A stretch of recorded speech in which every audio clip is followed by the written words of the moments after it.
Fala aí, rapaziada, estamos de volta para mais um vídeo. Teclas Daniel na área. Sexta-feira com as principais informações e notícias do São Paulo, e neste sabadão o Tricolor vai entrar em campo mais uma vez, agora pelo Campeonato Paulista, vai enfrentar o Primavera. Jogo no Morumbi, 8h30 da noite, e esse jogo o São Paulo vem com tudo para entrar de fato ali na zona de classificação para a próxima fase do Paulistão. O Crespo deve colocar um São Paulo super ofensivo para essa partida.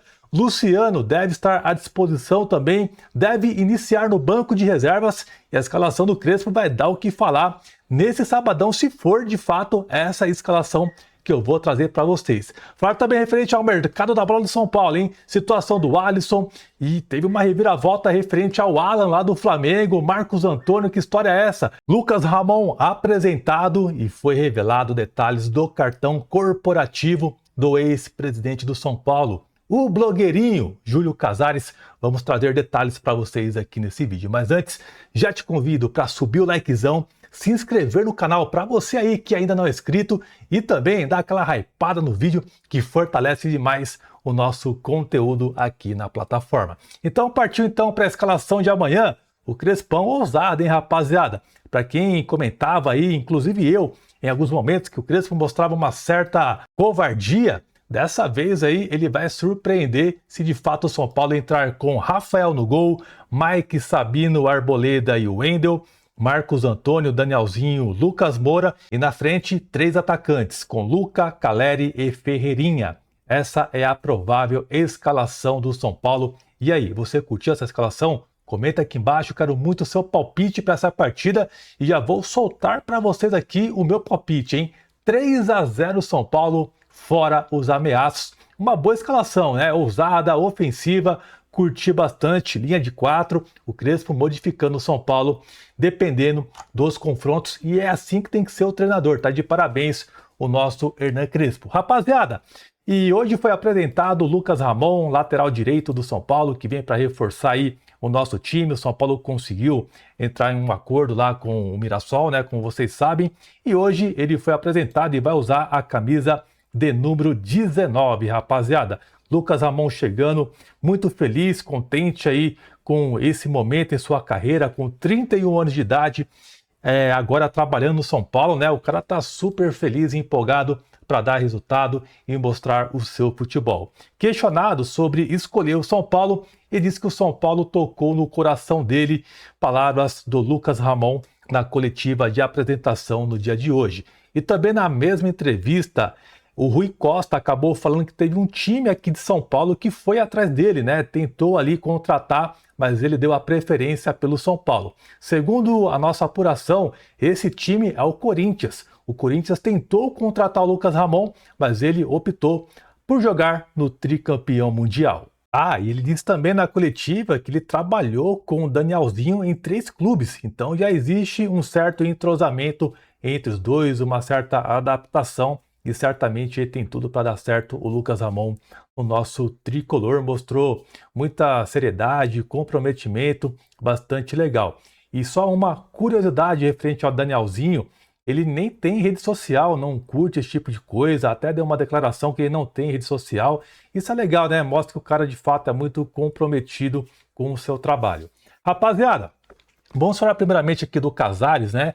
Surgiu uma informação referente ao extrato ali do Casares, referente ao cartão corporativo que ele tinha do São Paulo, tá? E deu muita polêmica, deu o que falar, né? As informações que surgiram no dia de hoje. Se eu não estiver enganado, quem soltou a informação em primeira mão, acho que foi o Globo Esporte, se eu não me engano, tá? E o Casares, ele somou quase 500 mil reais em gastos com esse cartão, né? Em uso pessoal. Acabou gastando em loja de grife, cabeleireiro. Olha só os gastos que o Casares teve, somando tudo isso em toda a sua gestão, chegou a gastar cerca de 500 mil reais. E a matéria diz que o Casares chegou a devolver o dinheiro, tá, ao São Paulo, e acabou devolvendo de forma corrigida, mas apenas no segundo semestre do ano passado, ou seja, durante a grave crise financeira do São Paulo, incluindo os atrasos salariais. O Casares aí, ele devia valores ao São Paulo. Então, no meio dessa crise enorme que o São Paulo viveu, né? O Casares gastava, esbanjava e devia o São Paulo, né? E só foi pagar no segundo semestre do ano passado. Eu estou muito curioso para saber qual foi o mês exato que ele fez o pagamento, para a gente tentar interpretar um pouquinho mais tudo que vem surgindo no São Paulo nos últimos tempos, tá? Então demorou 5 anos para devolver aí os valores ao São Paulo. E há informações também, rapaziada, que existem mais de 10 cartões corporativos que foram utilizados por diretores, né, da gestão Casares. Então a gente meio que deduz quem possa ser essas pessoas. Mara Casares, Dedé, Douglas Schwartzman, talvez Márcio Carlomagno possa ser um deles, né? Rui Costa, Belmonte, são algumas pessoas que a gente meio que imagina que também tinha acesso a um cartão corporativo. Então é importante investigar também, né? Para ver se está tudo certinho referente às outras pessoas que utilizaram o cartão corporativo do São Paulo. Eu acho que não tem nada demais fazer aí essa busca, essa varredura e tentar entender se de fato o São Paulo não foi lesado por alguém. Então é algo que precisa aí, eu acho, que ser investigado também, tá? Rapaziada, partindo então para o mercado da bola do São Paulo, o Santos vem monitorando a situação do Alisson. Todo mundo já meio que percebeu que o Alisson não deve mais jogar no São Paulo, né? E de fato essa informação ela corre ali nos corredores da Barra Funda de que o Alisson de fato aí é bem capaz que não vista mais a camisa do São Paulo. Então o Santos é um dos times interessados no futebol do Alisson, acabou sondando a situação. Mas o próprio Alisson entende que o ideal para ele é jogar nos Estados Unidos. Então ele está tentando ali, junto ao seu staff, algum clube dos Estados Unidos para ele jogar lá e certamente ganhar uma grana. Tem 32 anos, né? Fazer um pé de meia e tal. Essa deve ser a expectativa aí do Alisson e o seu staff. E algumas pessoas acabaram comentando, né, que o São Paulo poderia fazer uma troca onde cederia o Alisson ao Santos e o São Paulo teria o Rolliezer. Cara, não tem nenhum cabimento, o Santos não seria bobo a esse ponto a fazer uma troca desse tipo, envolvendo o Alisson por um atacante que tem 25 anos de idade, tem contrato longo com o Santos até o final de 2028, se eu não me engano, e ele está avaliado em cerca de 7 milhões de euros. E o Alisson tem 32 anos de idade, tem um contrato com o São Paulo até 27, se eu não me engano também, tá? E ele está avaliado no mercado em 1 milhão e pouquinho de euros, cara. Então não tem nenhum cabimento cogitar isso, porque não tem lógica uma troca do Alisson com o Rolliezer hoje. Não tem sentido isso, tá? Mas isso partiu de alguns torcedores sugerindo isso, né? Mas acaba que uma parte da torcida alimenta isso e cria uma expectativa que é possível acontecer isso. Cara, é praticamente impossível. Não tem condições do Santos aceitar um negócio desse. Eles não seriam bobos a esse ponto, tá? Então, não existe nenhuma negociação referente a uma troca do Alisson com o Rolliezer lá do Santos. E referente ao Alan do Flamengo, surgiu uma reviravolta, rapaziada, de que o Flamengo estaria disposto a emprestar o Alan ao São Paulo e ainda colocando à disposição ali pagar parte dos salários do jogador. E com isso o São Paulo acabaria, né, colocando aquela documentação nas mãos do Flamengo de prioridade de compra caso o São Paulo venda o Marcos Antônio. Então o Flamengo estaria fazendo essa jogada com o São Paulo, aí o São Paulo teria esse benefício.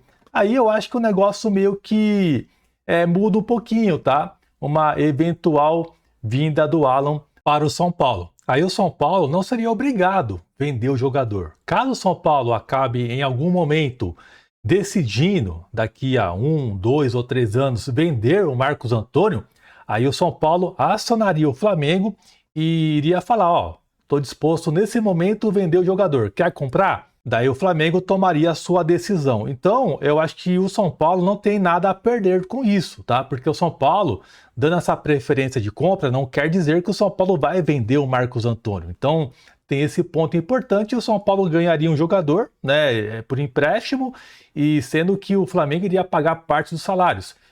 Segundo a nossa apuração, o Alan, lá no Flamengo, ele ganha cerca de 1 milhão de reais.